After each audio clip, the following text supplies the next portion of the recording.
Claudia aquí con nosotros para poder conversar, preguntarle lo que querramos y en fin, que escucharla es un lujo, es un lujo. Y lo tenemos gracias pues a la editorial Norma, que se ha dado el trabajo de publicar este guión, que yo no conocía, la verdad, a pesar de que yo leí un poquito el de Miguel Rubio, un colaborador, que es muy amigo mío y colaborador mío también, pero no lo conocía. Y lo leí con detenimiento y me ha parecido fascinante, me pareció fascinante. La idea de, para cualquier persona que hace comunicación en general, y más los que de alguna manera pretendemos hacer arte, confrontar las diferentes formas de acercarse a un producto final artístico, es una maravilla, ¿no? Y entonces yo he visto la película 2 o 3 veces, incluso comprometidos porque la Facultad de Ciencias Sociales, e incluso algunos profesores que fueron críticos con Madeinusa, la usaron para celebrar los 40 o 50 años de la facultad. Qué bonito. Y ahí estuvo tu mamá, clandestinamente.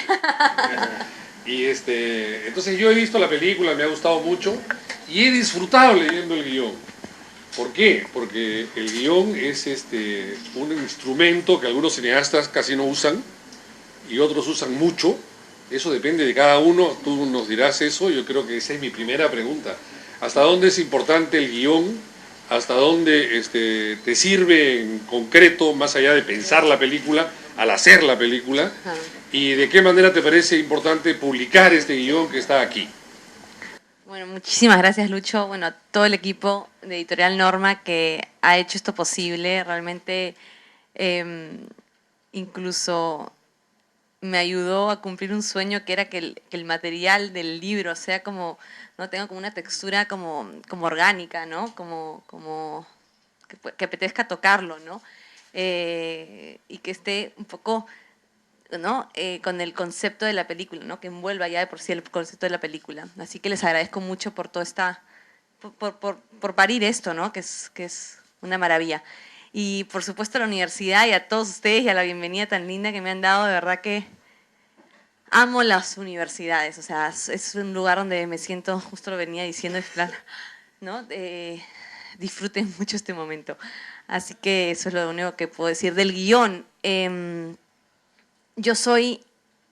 yo empecé queriendo ser guionista, o sea, el guión para mí es el momento más difícil del proceso, si no el más solitario. Es el proceso probablemente que demanda de una energía individual muy, digamos, que no es muy fácil de encontrar, ¿no? Porque es un proceso muy lento, muy largo, donde muchos guiones terminan quedándose en un cajón. Porque lamentablemente un guión, por más hermoso que sea, si no existe una película, no sirve para nada. Así que soy pro de todo lo que tiene que ver con el guión y ya podremos hablar al respecto. Para mí, ¿por qué quisimos publicar este guión? Y solo hay una razón muy sincera. Este guión es tal cual el guión que yo empecé a rodar. No he cambiado una coma, bueno, hemos cambiado algunos errores ortográficos, pero digamos, para mí lo válido de esta pieza es que se muestre exactamente de dónde empezamos, ¿no? Y cómo ha cambiado, qué se queda, qué se deja, cómo cambia, vamos, las escenas que no se rodaron, las escenas que se rodaron y que se quedaron sin montar, ¿no?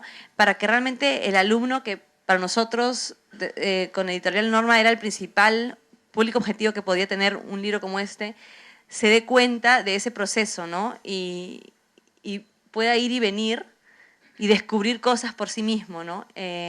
Así que es un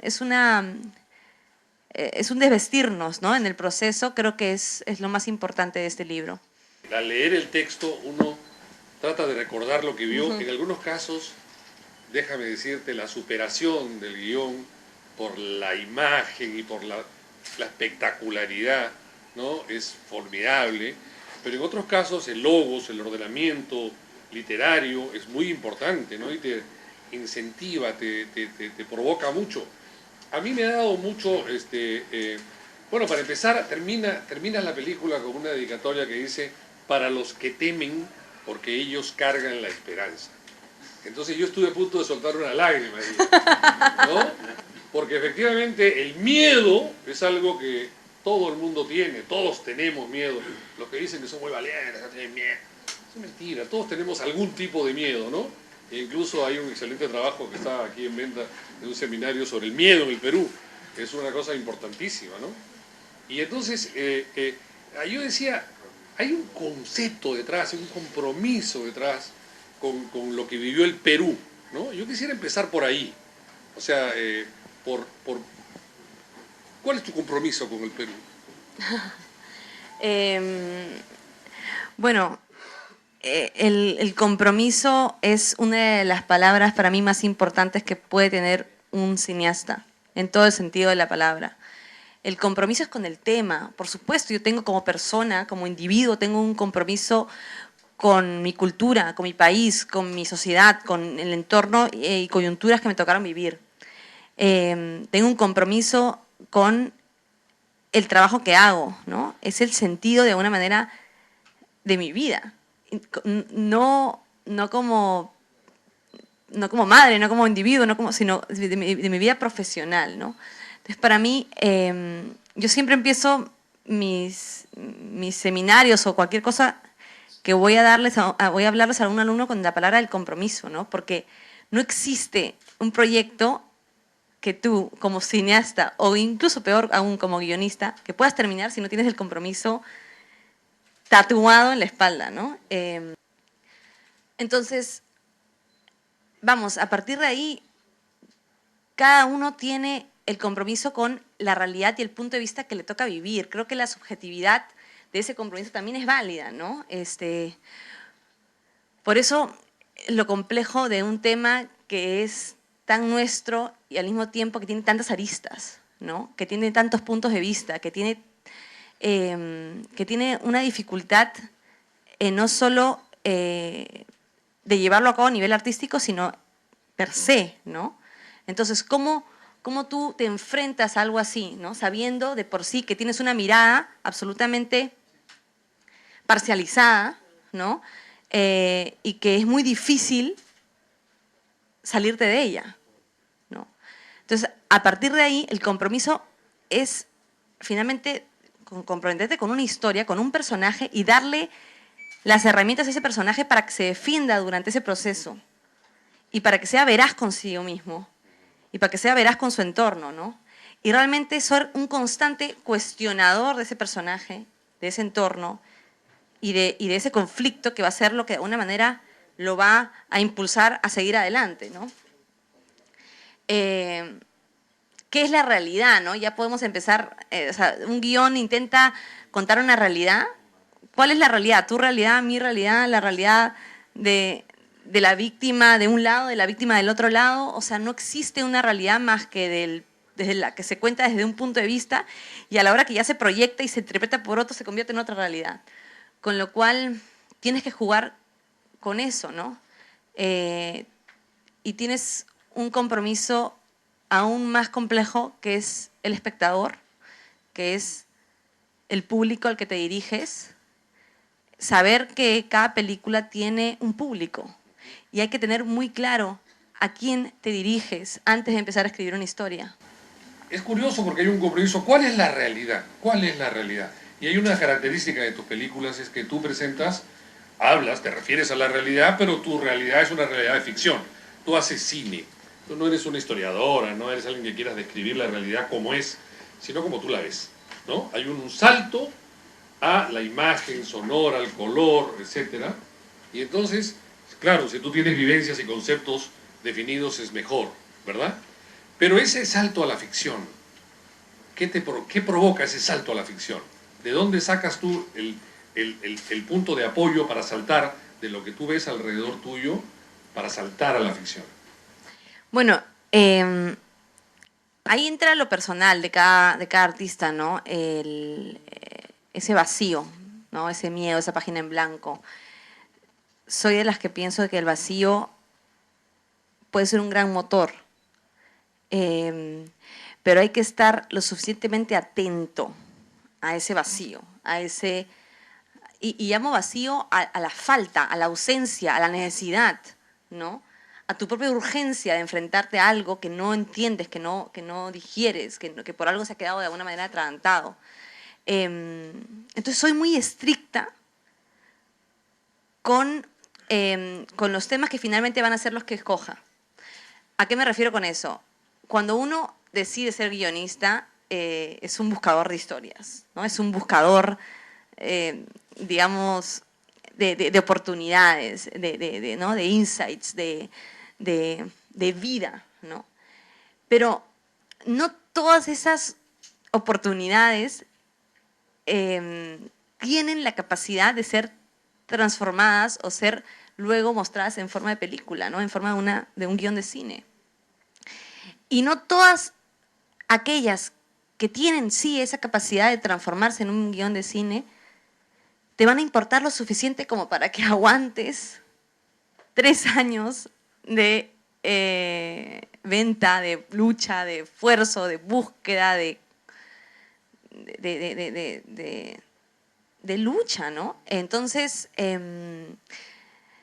sean muy, muy, muy sinceros con qué se comprometen y con qué historia van a querer vender. Entonces, mi punto de partida es, yo no voy a poder, y eso estoy, o sea, nunca voy a poder competir contra alguien que yo admiro. O sea, yo no voy a querer nunca ser Bergman, nunca voy a querer ser Tarantino, nunca voy a poder querer ser Angelopoulos. O sea, no lo intento. O sea, no, vamos, o sea, puedo absorber, puedo sentirme inspirada, puedo ser absorbida e impulsada y catapultada por su talento, pero creo que la única manera realmente de comprometerme con algo que me interesa es que eso que yo he logrado descubrir después de mucha búsqueda, o sea, hay esto sí, esto no, esto sí, esto fuera, me quedo un mes con esto, lo boto, hasta que finalmente encuentro eso que sí considero mío, que sí considero original, que sí considero que no es déjà vu, y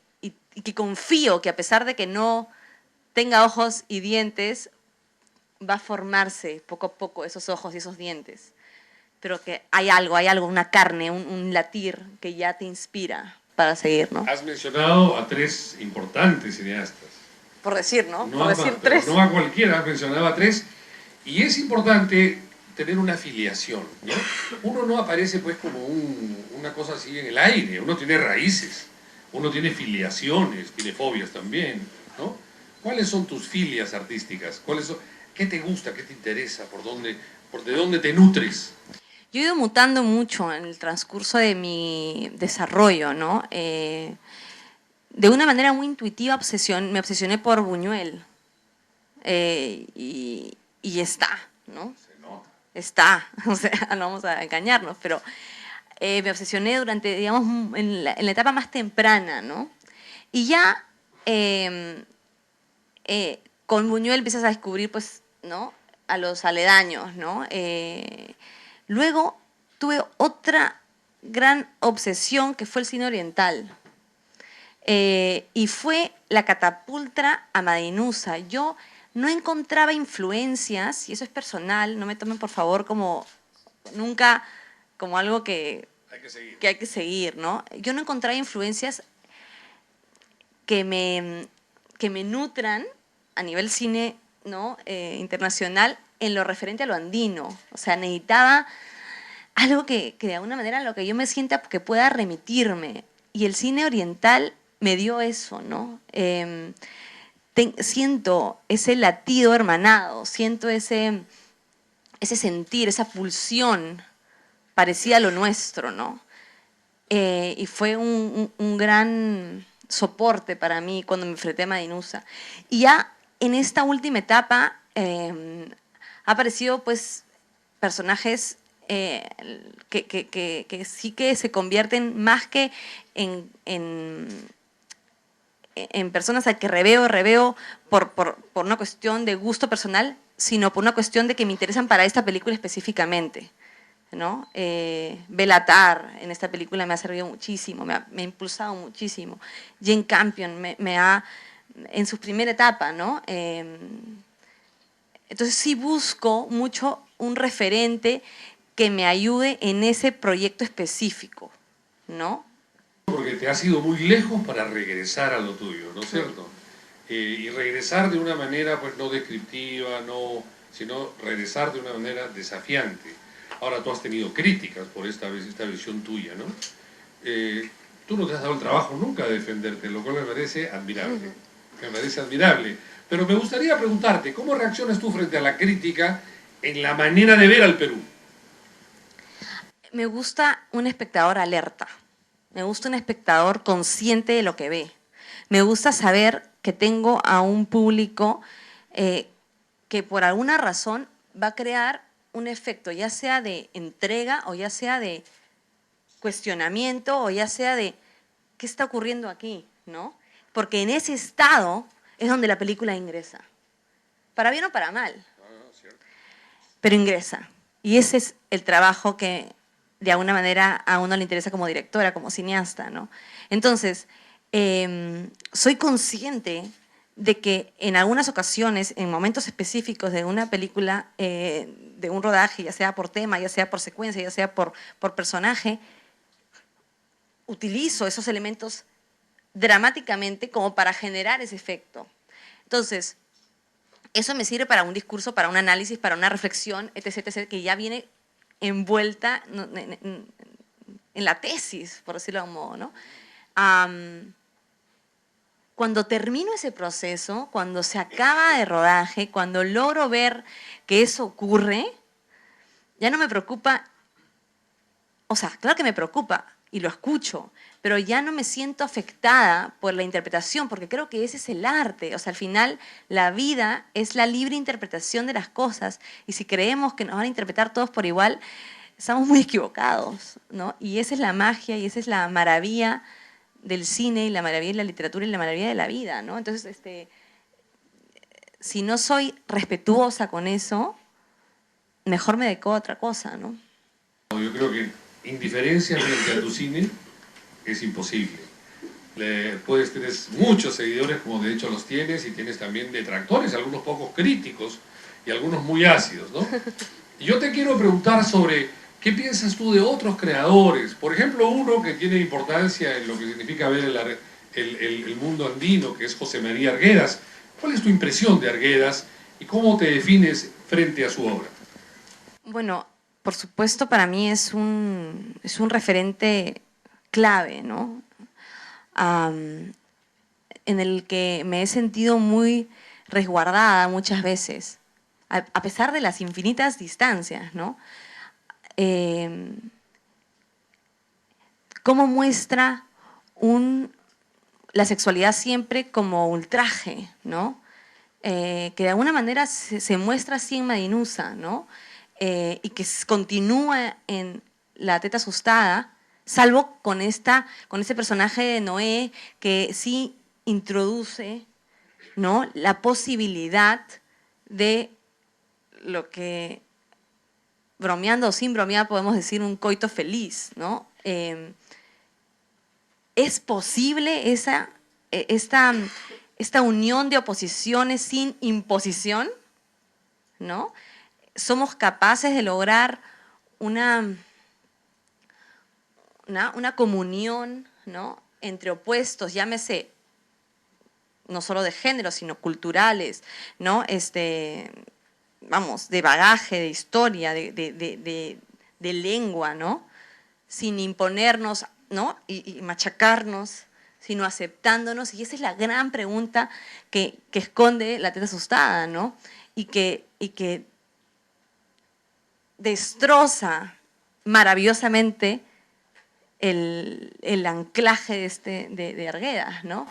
Yo creo que a Arguedas le hubiera fascinado tu cine y le hubiera hecho, lo hubiera afectado, porque realmente el universo que va debajo de toda su obra, de alguna manera, es análogo al tuyo, en términos de aspirar a lo bello, a esto que tú has descrito de una manera tan simpática, con la idea idílica y casi utópica del coito feliz frente al desgarramiento de los personajes, a las cosas terribles que uno tiene que soportar, incluso en su historia personal y en la de sus antepasados.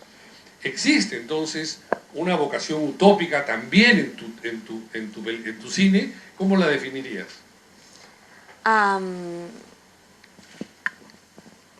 creo que la he ido construyendo.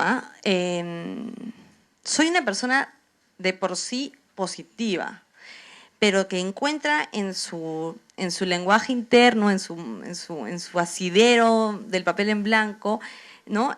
Como una especie de, ¿no? Como que de pronto ves cómo te desgarras y cómo ¿no? Cómo sufres y poco de alguna manera canalizo todos mis vacíos a través de esto, ¿no? Cuando yo inicié el proceso de la teta asustada, iba en contra de cualquier positivismo esperanzador, utópico, que se imponga a priori, ¿no? O sea, yo era la abogada del diablo porque dramáticamente me parecía inconcebible pensar en un final feliz, ¿no? No, era en contra de mis principios, como de la persona que era en ese entonces. Pero en ese entonces también yo estaba en un proceso parecido al de Fausta, con todas sus instancias, en el que necesitaba claramente sanar. Y creo que por eso intimé tanto con ella como personaje, porque realmente, y eso es otra cosa que yo busco muchísimo, sin querer o queriendo, termina ocurriendo de una manera muy exacerbada, vital, para yo poder realmente entregarme en una obra, es que hay un paralelismo entre lo que le ocurre al personaje. Obviamente yo no tengo ninguna patata en la vagina, pero estamos hablando de lo que, de si es que alguna vez tú has sentido que has necesitado sanar, ¿no? De algo. Entiendo perfectamente y además lo vinculo a esa necesidad de expresarte, de sanarte, tomando todos los riesgos posibles. Porque tú has sido atrevida. Eres atrevida hasta con los títulos de tus películas, ¿no? Al punto de que los gringos han tenido que cambiar el título, ¿no? ¿Verdad? Sí, sí, sí. Eres atrevida. Tienes todos los riesgos posibles. Pero solamente para, o sea, La teta asustada ha funcionado muy bien en Perú, es un título peruano, ¿no? O sea, y la gente ha entendido el rollo del título.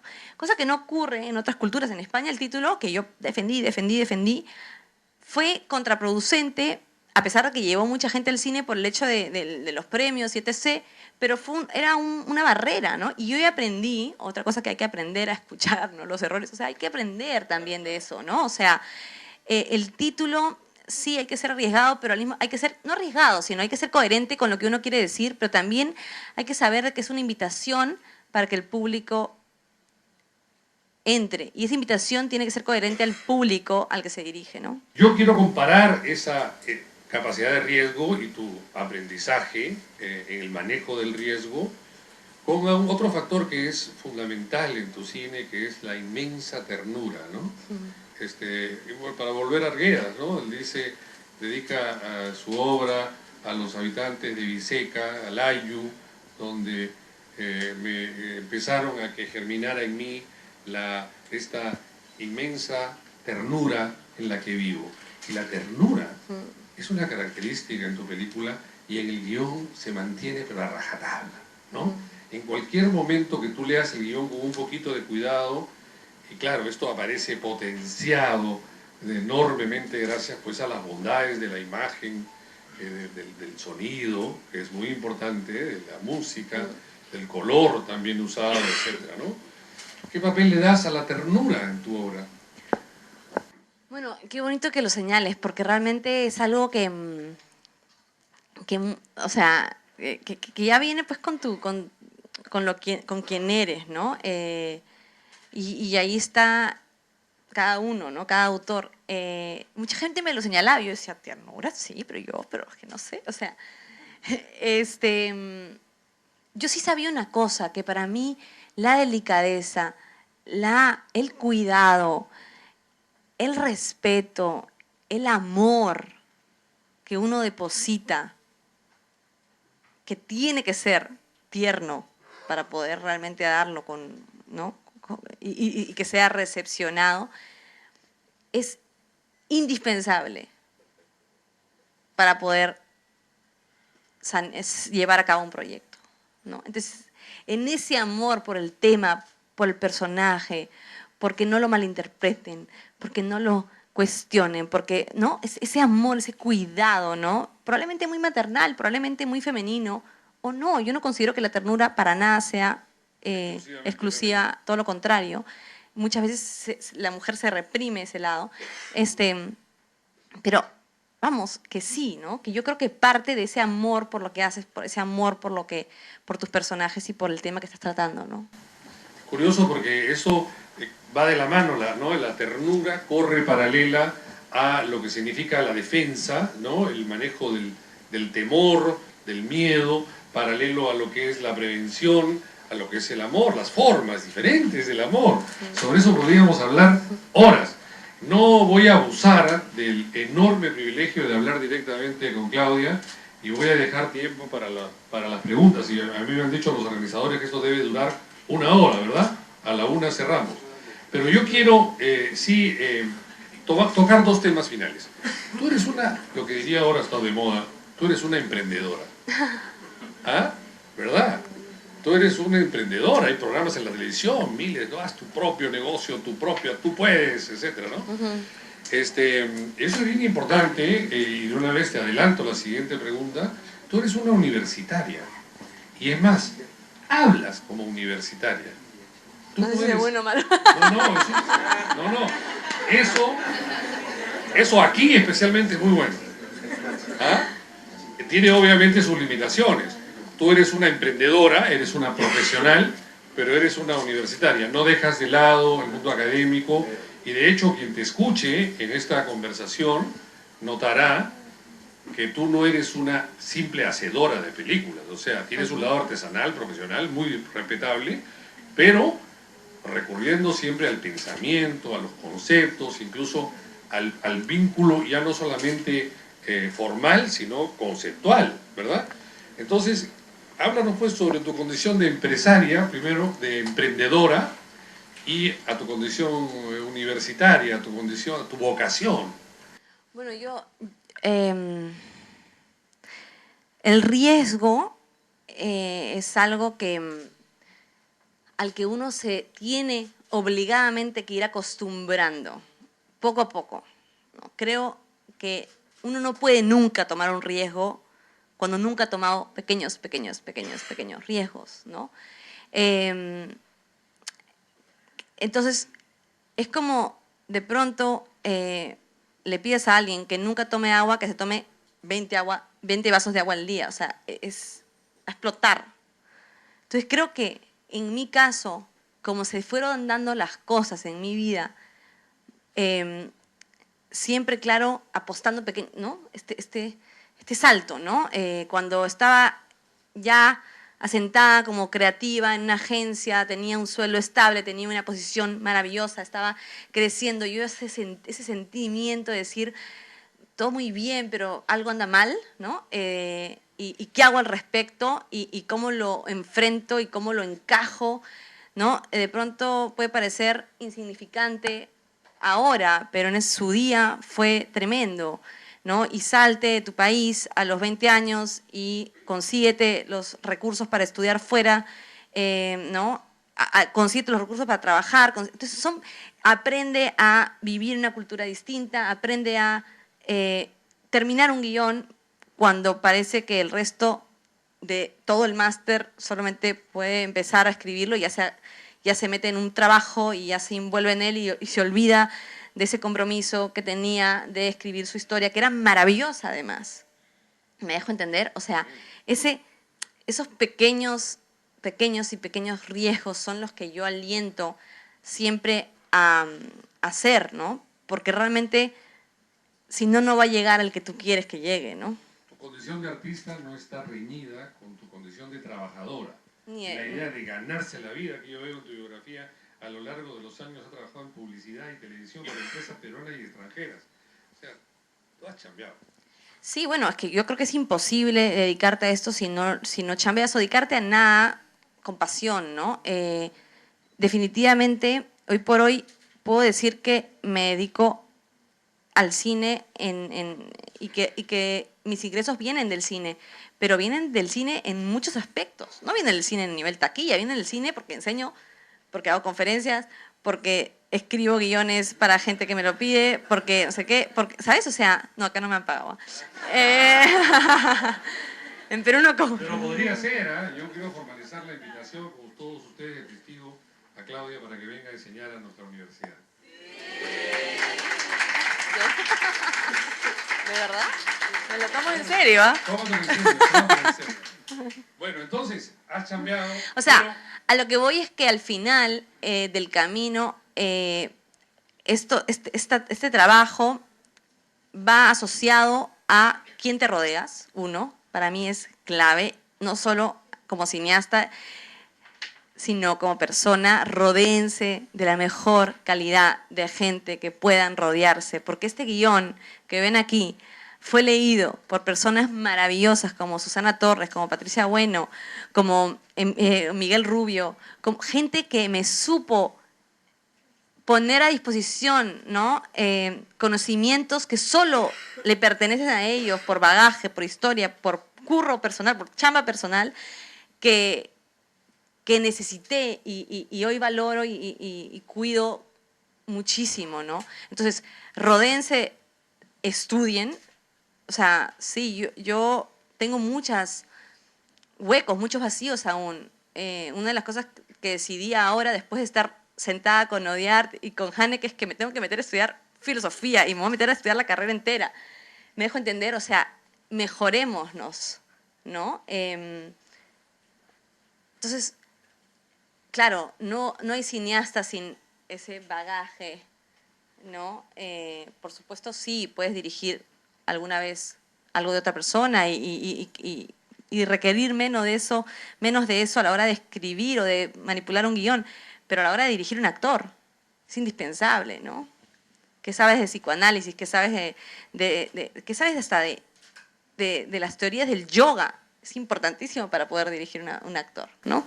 Bueno, a mí me complace mucho escucharte, porque tú sabes que en la Universidad Católica defendemos los estudios básicos, o sea, no es que la gente vaya de frente a estudiar cine para ser director de cine.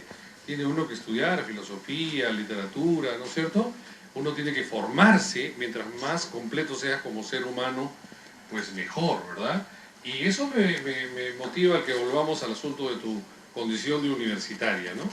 O sea, hay gente que dice, no vale la pena venir a la universidad para ser una buena profesional en algo, y la universidad, no, pues es muy útil, creo yo, ¿verdad? Muy ¿De útil. qué manera la universidad te sigue siendo útil? Bueno, yo enseño por egoísmo, ¿ah? Lo digo con total sinceridad, porque realmente yo aprendo, o sea, muchísimo, no solo en el proceso de conocer gente en la edad más ambiciosa, ¿no? En la edad más entusiasta ¿no? de la vida, sino porque de alguna manera te das el tiempo de intelectualizar lo que haces, ¿no? Y en la medida que seas capaz de intelectualizar tu proceso, vas a ser más capaz de defenderlo, uno. Y dos, te obligas a estar constantemente aprendiendo técnicas, métodos, leyendo qué se ha escrito sobre la educación, qué se ha escrito sobre, ¿no? qué ha pasado en el cine. Te tienes que haber visto lo más interesante de la cartelera, porque no puedes decirle a un alumno, no te has visto eso si tú no te lo has visto. O sea, te obligas de una manera muy bonita a mejorarte, ¿no? Y en ese sentido para mí es... Y por supuesto, se suma a eso una cosa que yo aprendí de mi primer jefe, y siempre se lo agradeceré, que es todo lo que sabes, todo lo que yo te he enseñado, pobre de ti que me entere que no lo compartas con absoluta generosidad, ¿no? Entonces, yo realmente digo todo lo que sé, ¿no? O sea, porque nunca una persona va a poder, o sea, ya en la medida que llega esa información a esa mente distinta, a ese joven, ya se transformó en algo totalmente nuevo, maravilloso, que puede a su vez transformarse cuando él lo conecta con otra persona. Esos vasos comunicantes son y serán, digamos, la única manera que yo puedo devolver a la vida lo que me da, ¿no? Enhorabuena, enhorabuena. Yo, bueno, Luis Jaime Cisneros nos enseñó acá, viejo profesor, que el que más aprende en una aula es el profesor, ¿no es cierto? Y es cierto, tú lo estás corroborando a tu manera. Yo voy a empezar a dejar algún tiempo para las preguntas de la gente aquí, espero que la hagamos con orden. Yo solamente quiero, imposible pues no hacerlo, seguramente que Claudia ya está escribiendo su guión, su nuevo guión, ya lo está escribiendo. No quiero que nos cuentes cómo se llama, no quiero que nos cuentes de qué se trata, quiero que nos des un testimonio de que la vida de un artista es permanente y de qué manera estás siendo consecuente con esa idea. Estoy en esas etapas en las que tengo la papa, pero no tengo nada más, ¿sabes? O sea, tengo el miedo de pensar o de dudar si es que voy a poder conseguir algo de ese corazón, ¿no? Si voy a poder, ¿no? Colocarle lo que requiera, ¿no? Y tengo la convicción absoluta de que necesito un cambio rotundo de lo que han visto hasta ahora, de lo que he hecho, ¿no? De estas dos películas. Requiero ese miedo nuevamente, requiero esa sensación de ir por un terreno desconocido, porque creo que es riquísimo, ¿no? Con lo cual quiero decirles que puedo equivocarme, ¿no? Y eso es lo maravilloso, o sea, que el momento que ustedes crean que no se pueden equivocar, es que alguien ya lo hizo. O sea, entonces no vayan por ahí. O sea, busquen lugares, caminos nuevos, ¿no? Y eso es difícil porque hay que construirlo y hay que buscar, ¿no? Si eres artista, no hay que tenerle miedo al miedo, definitivamente. Y esto para Ernesto y para Elvira. Todos somos admiradores tuyos y de Magali.